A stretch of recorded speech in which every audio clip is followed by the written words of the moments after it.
আসসালামু আলাইকুম ওয়া রাহমাতুল্লাহি ওয়া বারাকাতুহু। সুপ্রিয় শিক্ষার্থীবৃন্দ, তোমরা সকলে কেমন আছো? আশা করি আল্লাহর অশেষ মেহেরবানিতে তোমরা সকলে ভালো আছো।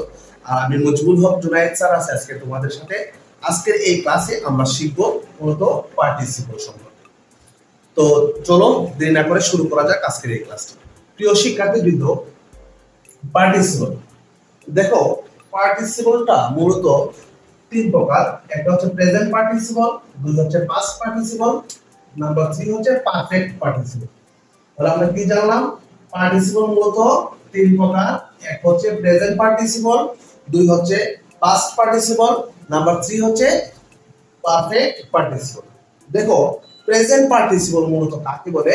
দেখো, ভার্বের সাথে যখন আইএনজি যুক্ত হয়ে, অর্থাৎ এখানে লেখা আছে ভার্বের সাথে যখন আইএনজি যুক্ত হয়ে ভার্ব এবং অ্যাডজেক্টিভের কাজ করবে, তখন সেটাকে আমরা কি বলবো?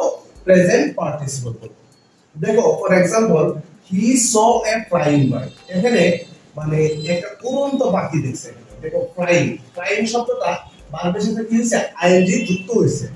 এটা কখন? অর্থাৎ বার্ড হচ্ছে তোমার কি নাউন। আমরা জানি যে অ্যাডজেক্টিভ প্লাস নাউন, অর্থাৎ নাউনের আগে যে ওয়ার্ড, যদি কোনো ওয়ার্ড থাকে সেই ওয়ার্ডটা সবসময় কি হবে? মানে অ্যাডজেক্টিভ হবে। তাহলে এখানে ফ্লাইং শব্দটার মতো ভার্বের সাথে আইএনজি যুক্ত হয়ে কিসের কাজ করছে? অ্যাডজেক্টিভের কাজ করছে। এইজন্য এই বাক্যটা ফ্লাইং শব্দটা হচ্ছে মূলত পার্টিসিপল। আশা করি তোমরা বিষয়টা বুঝতে পারছো। নাম্বার 2 তে আমরা যে বিষয়টা জানবো সেটা হচ্ছে পাস্ট পার্টিসিপল। এখন পাস্ট পার্টিসিপল মূলত কি? ভার্বের পাস্ট ফর্ম যখন ভার্ব এবং অ্যাডজেক্টিভের কাজ করবে তখন সেটা কি বলবে? পাস্ট পার্টিসিপল বলবে। ফর এক্সাম্পল, দেখো, এ বার্নড চাইল্ড। এখানে চাইল্ড শব্দটা হচ্ছে নাউন। আর আমরা একটু একটা মূলনীতি সবাই জানি যে নাউনের আগে যখন যে ওয়ার্ডটা বসে সেটা হচ্ছে কি? এটা অ্যাডজেক্টিভ। তাহলে বার্ন শব্দটা কোন ফর্ম? ভার্বের পাস্ট ফর্ম, কিন্তু নাউনের আগে বসার কারণে এটা মূলত কিসের কাজ করছে? অ্যাডজেক্টিভের কাজ করছে। তাহলে আমরা এই বার্নটাকে মূলত কি বলবো? এটা এটা হচ্ছে পাস্ট পার্টিসিপল। তাহলে বিষয়টা বুঝতে পারছো? নাম্বার 3 হচ্ছে পারফেক্ট পার্টিসিপল, অর্থাৎ হ্যাভিং প্লাস ভার্বের 3 নাম্বার, অর্থাৎ ভার্বের পাস্ট পার্টিসিপল ফর্ম। হ্যাভিং শব্দটার পরে যখন ভার্বের পাস্ট পার্টিসিপল ফর্ম বসবে, তো বসে যখন কি করবে? ভার্ব এবং অ্যাডজেক্টিভের কাজ করবে, তখন সেটাকে আমরা পারফেক্ট পার্টিসিপল বলবো। ফর এক্সাম্পল, দেখো, হ্যাভিং কমপ্লিটেড। এই যে দেখো, হ্যাভিং শব্দের পরে কমপ্লিটেড শব্দটা আছে। কমপ্লিটেড হচ্ছে ভার্বের কোন ফর্ম? ভার্বের পাস্ট পার্টিসিপল ফর্ম।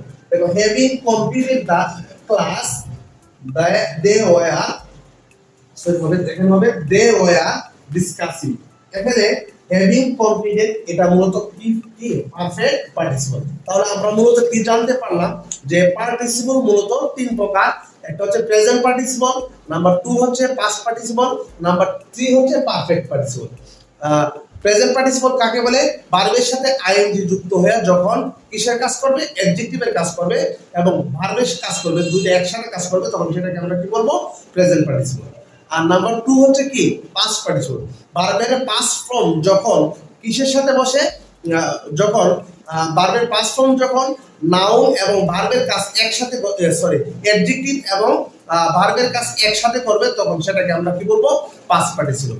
আর নাম্বার 3 হচ্ছে হ্যাভিং প্লাস ভার্বের 3 নাম্বার, অর্থাৎ ভার্বের পাস্ট পার্টিসিপল ফর্ম যখন কিসের কাজ করবে? অ্যাডজেক্টিভ এবং ভার্বের কাজ করবে একই সাথে, তখন সেটাকে আমরা বলবো কি? Perfect participle. আশা করি তোমরা